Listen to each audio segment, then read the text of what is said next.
আসসালামু আলাইকুম ভিউয়ার্স, বরাবরের মতন নতুন আরও একটি ভিডিও নিয়ে আপনাদের সামনে হাজির হলাম। Juki button stitch machine.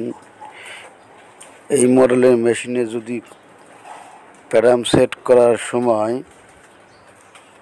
যদি ইরোর দেখা দেয়, ইরোর 40, সেই ক্ষেত্রে কিভাবে ঠিক করব সেই বিষয় আজ আপনাদের সাথে শেয়ার করব।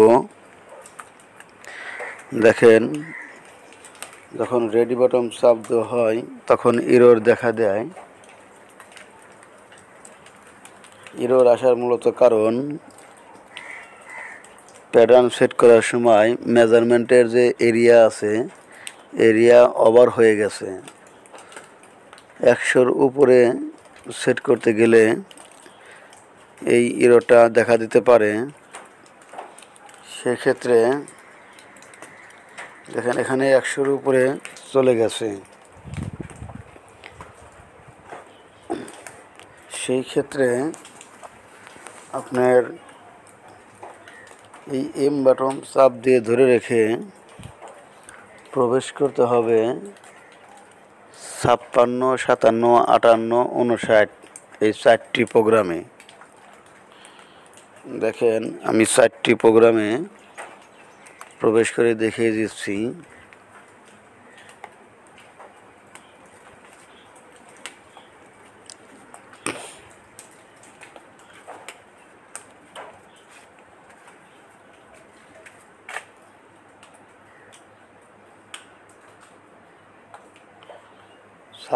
তে 0 আছে, এখানে +20 করে দিতে হবে।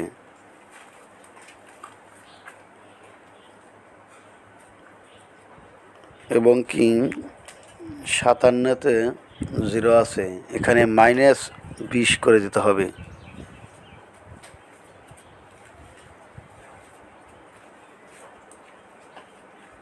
এবং 58-তে 0 আছে, এখানে +10 করে দিতে হবে।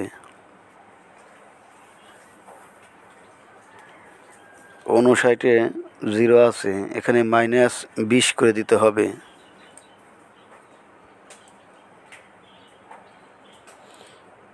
এখন সেট করে দিলে এখন আর ইরোর 40 দেখা দিবে না। যদি ভিডিওটি ভালো লেগে থাকে, লাইক, কমেন্ট এবং শেয়ার করবেন, সাবস্ক্রাইব করে দিবেন, আর আপনাদের মূল্যবান মতামত কমেন্ট বক্সে জানিয়ে দিবেন। ধন্যবাদ।